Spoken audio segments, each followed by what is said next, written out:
So yes, the topic, the 4 pillars of education, and perhaps there's a 5th. And in fact, perhaps it's something that we could look at together.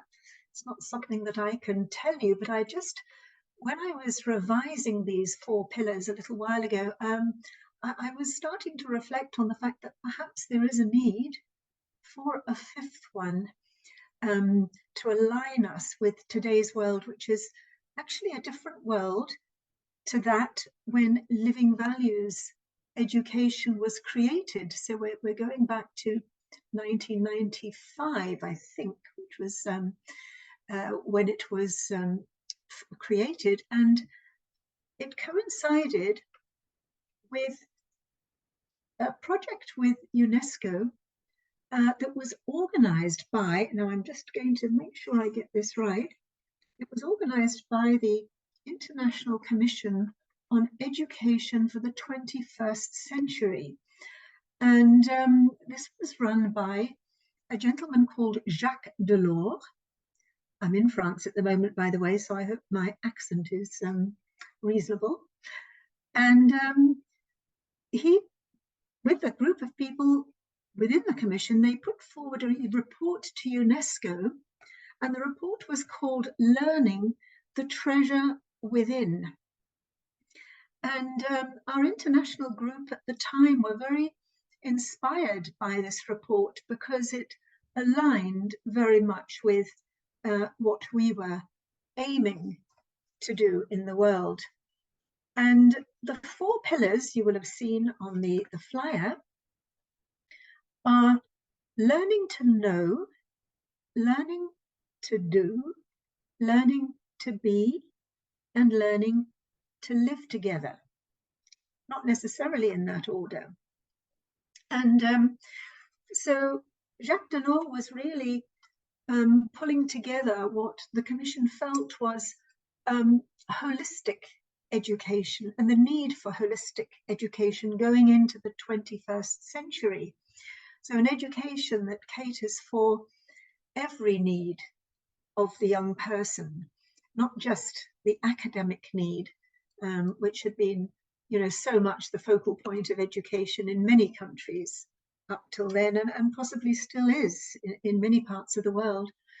So learning to, let's quickly revise those pillars. So learning to know, of course, facts and figures and geography and science and history, etc. Learning to know about things. Learning to do, so sports and cooking and handiwork. And then learning to be. And so this is where the values come in, learning to be a better person, learning to know oneself so that one can learn to live together in harmony. And so living values, with its 12 key values, focuses more on the latter 2 pillars, learning to be and learning to live together, which are absolutely complementary for a holistic style of education. And in this report, I really love this term, the treasure within, because surely that is talking about the self. And we often talk about the self as being like a diamond. Here I've got my pink diamond, which I always bring to workshops, because the diamond to me symbolizes the soul, the inner being, and the treasure within. And I don't know if that was exactly the meaning that Jacques Delors was putting across, but I do love that term, the treasure within. So he talked a lot about lifelong learning, the importance of learning, not just stopping at primary school or secondary school, but going into higher education and beyond. But what is also very interesting was 15 years later, and I came across this quite recently, Jacques Delors actually gave a speech where he talked about the contents of that initial report, The Treasure Within, and sort of gave a resume of where are we now. And that was in the year 2011, so 15 years after the initial report. And I just took down I gleaned a few notes from this speech, which can be found online. And so he reviewed those 4 pillars, and he said that continuing education or continuous education, together with basic education, is about lifelong learning, and it's important in today's challenges, or rather the challenges of that time, which was 2011. And he listed those challenges as being globalization, contemporary individualism, the influence of media and modern technologies, and he talked about the context of the dominant market-centered economic ideology. And his conclusion was that lifelong learning is essential for self-esteem and the ability to take control of one's life.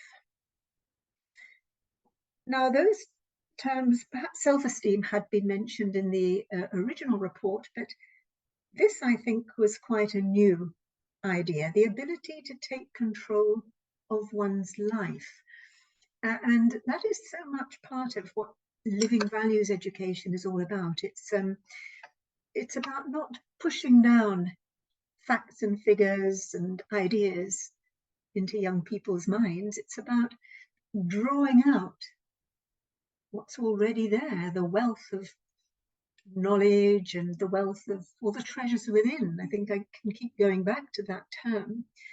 And taking control, the ability to take control of one's life, I think that's very much aligned with living values and our methodology, the aim of helping people to experience and explore and express their values.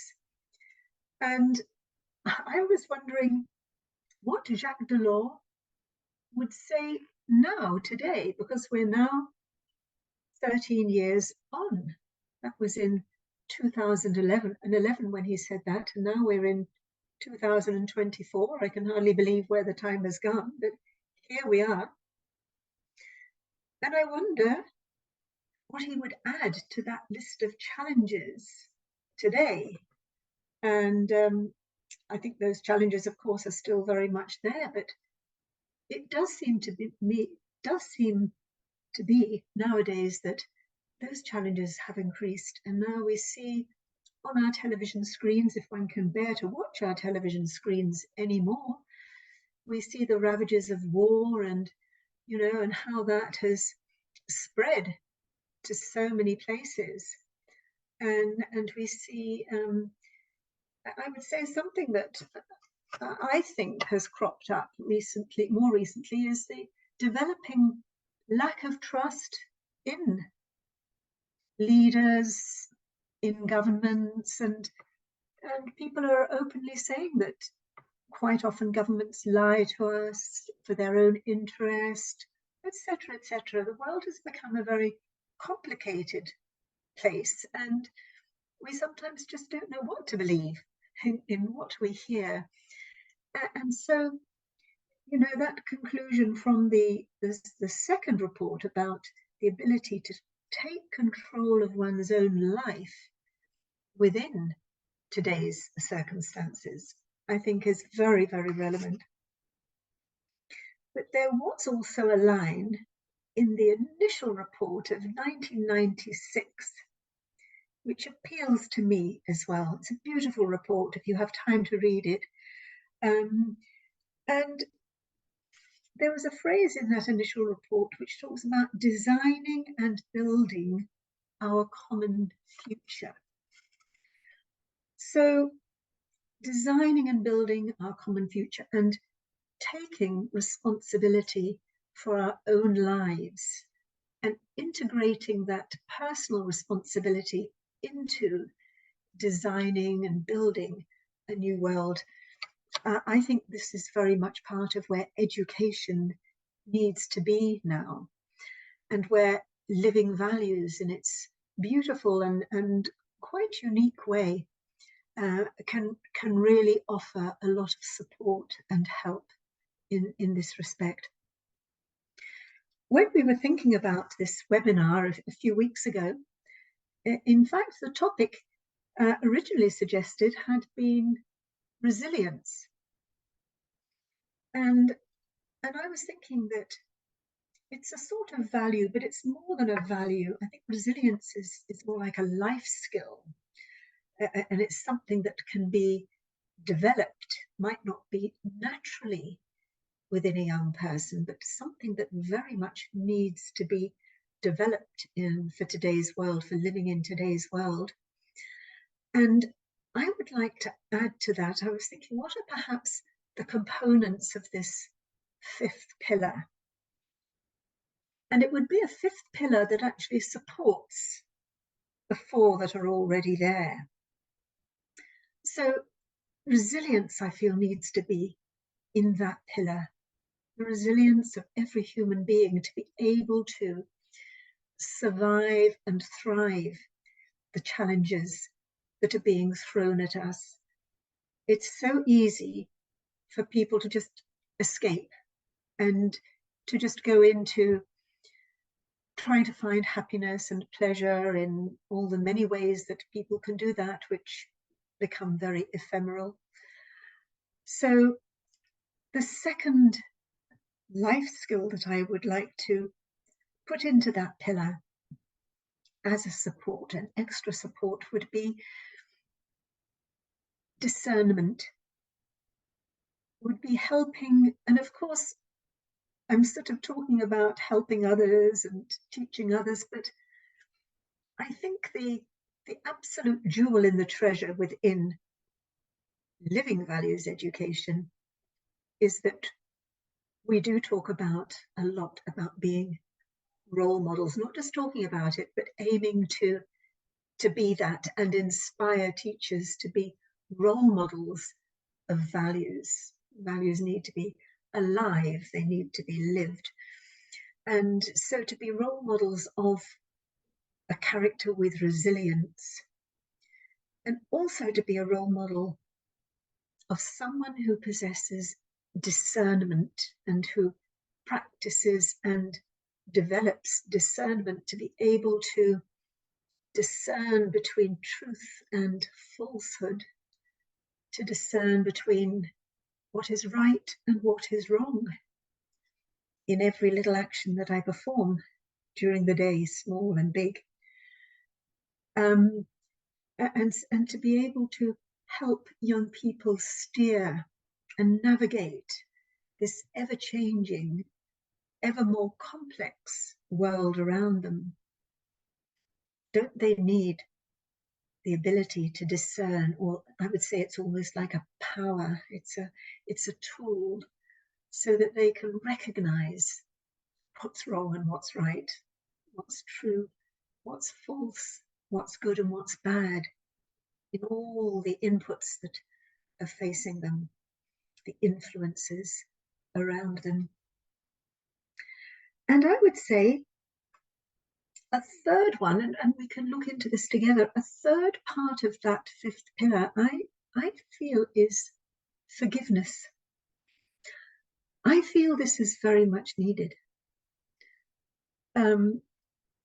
I had a couple of real changing points, crossroads in my life, where I moved forward because I was able to forgive somebody important in my life. But even more so than that, there was another turning point in my life where I found the strength to forgive myself for a number of things, and to actually look at myself very clearly and with honesty and perhaps courage, and to be able to say, Helen, that was just not good. That was not kind. That was not honest. But to then be able to go further than that, a step further, and forgive myself, and to be able to let it go and move forward. And I remember a scene very clearly. It was actually in Geneva. It was in the Rwandan embassy. I was sitting in the waiting room waiting to meet the ambassador of Rwanda, who was going to speak on a panel all about values. And a woman just walked through the waiting room, this huge smile on her face. And I just said to her, "Gosh, you look so happy." She said, "You know what's just happened? I've just finally found what's in me to forgive." She said, "The last 10 years have been absolute hell for me and hell for my children, because 10 years ago, the genocide hit Rwanda, and even my neighbors were killing each other." And she said, "I lost 10 members of my family in the most brutal, the most horrible way. And the perpetrators were people who had been my friends just days before. It was unforgivable what happened." But she said, finally, to save myself and to save my children from just this terrible heaviness that we've carried with us, this terrible hatred that's been lurking in our hearts and absolutely destroying our lives, she said, "I'm now able to forgive and to let go and to move forward." And I could just see it on her face, the smile and the lightness. And she said, "Now my family, we can move together in life again. We can start to create our future. We can grow. My children have got a future." And sure enough, actually, you know, when I look at Rwanda now, I haven't been there. I went there about 10 years ago, actually. It was let me see, because time goes so quickly. It was actually 10 or 11 years after the genocide when I went there. I think it was 2005, 2004. And it was very raw in the people's memory, of course. 10 years isn't very long. And now when we look at Rwanda, it's such an incredible nation, how it's moved forward, how the government put women forward in every walk of life. I think there were more female ministers in government than male, probably even more now. And the country has developed in a remarkable way and has somehow retained peace, and those previously warring parties have come together in forgiveness. So I feel that this is an essential element. It's not an easy one, but for the world to go forward and for each one of us to move forward, and so that we can be part of that support and that pillar. And I feel that those three elements can be really integrated more into our lives and into our projects. And I'm thinking of bringing them more into living values education workshops and projects. I'll be going to Senegal in a few weeks to work with street children there, which will be wonderful, and not just street children, but teachers. And I think I will carry with me these thoughts that I've been thinking in these last few days. But over to you, and I'm wondering, before I go over to you for your questions and comments, could we just share a few moments together in reflection? Because words are words, but until they're experienced and until we feel what we're talking about, then they do remain just words in long reports, etc. So perhaps we could just spend a little moment, and I will invite you to spend a moment on those three elements that I would like to add as part of a fifth pillar. And then we can see if perhaps something comes into your minds that we can add. So let's just relax for a minute and breathe deeply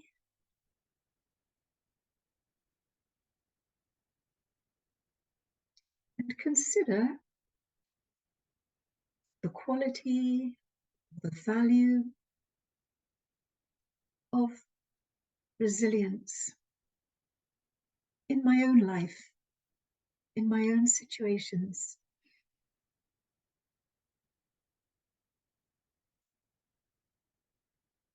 I think it aligns closely with tolerance, patience, courage. Let's see if we can actually feel those treasures within each of us.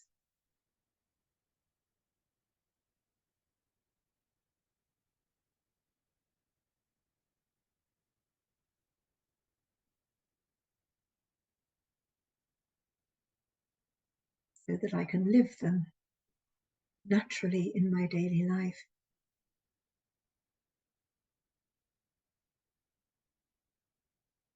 And then let's just reflect on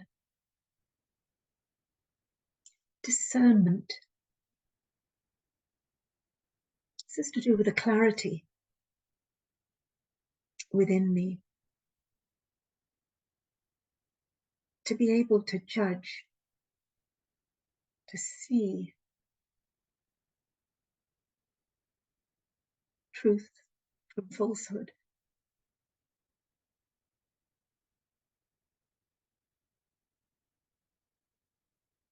I need to be very centered and focused.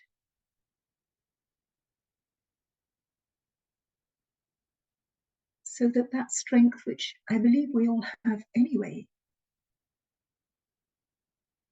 ability to discern, can flourish within me.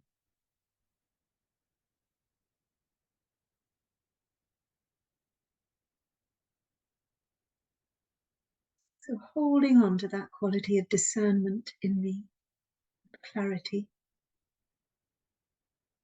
Now I move on to the third aspect, the third part of that pillar, the ability to forgive.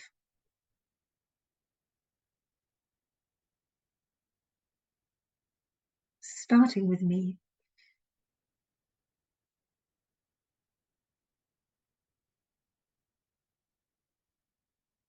Can I forgive myself? Understand myself?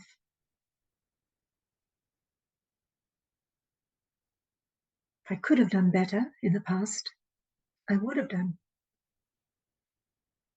But I didn't.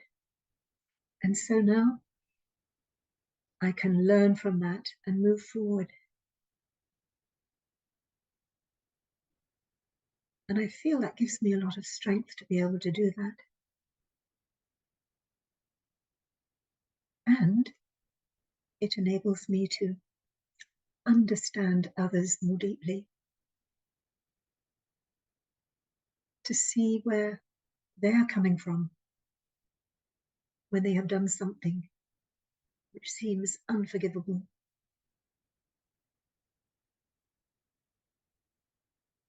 The action might not be right at all, but let me at least try to get inside that person, those people, and find the treasure within, which I believe exists in every human being. And be able to forgive, even if perhaps I can't forget.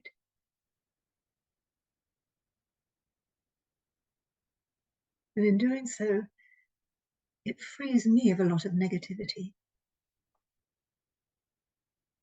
and makes me stronger.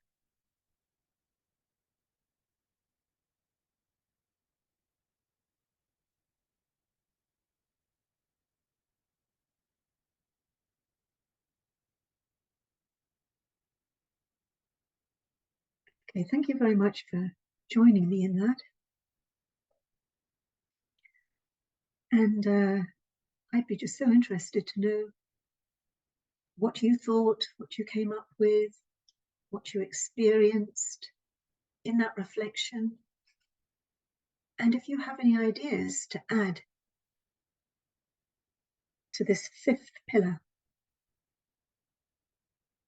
for a new world, for a changing world, which will automatically support the 4 pillars that have already been put forward in that beautiful report from 1996.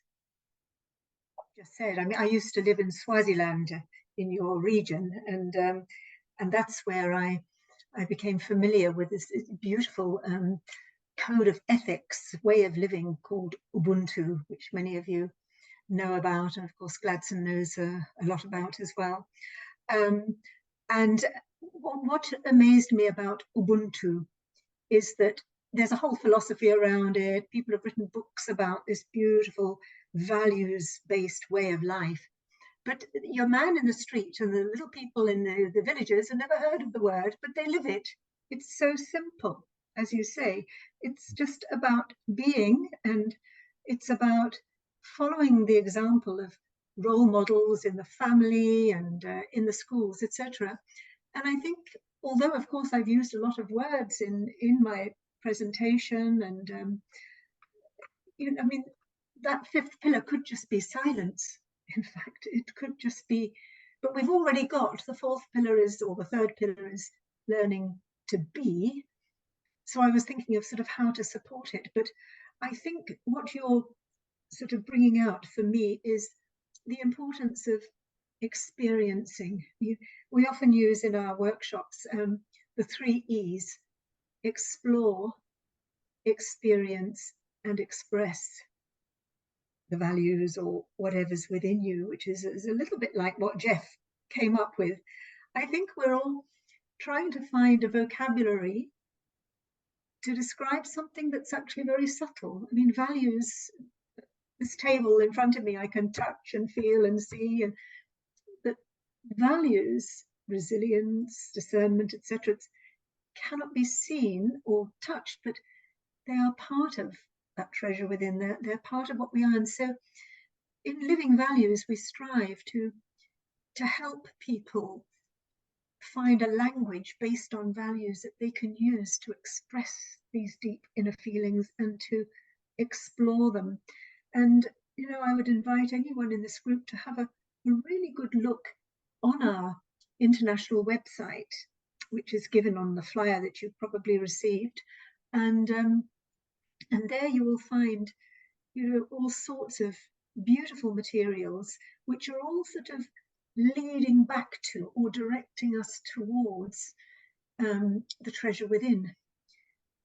The space of silence, the space of being, the space of knowing.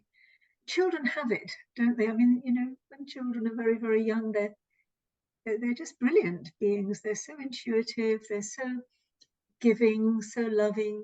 They've got a lot of sort of inner wisdom, which then, unfortunately, with all the influences around them, can easily be sort of wiped away from them. And I think a lot of what we aim to do in living values is to do a bit of dusting. We've got this diamond, which is the pure nature of every human being, and how can we just remove the dust so that we can just be who we really are?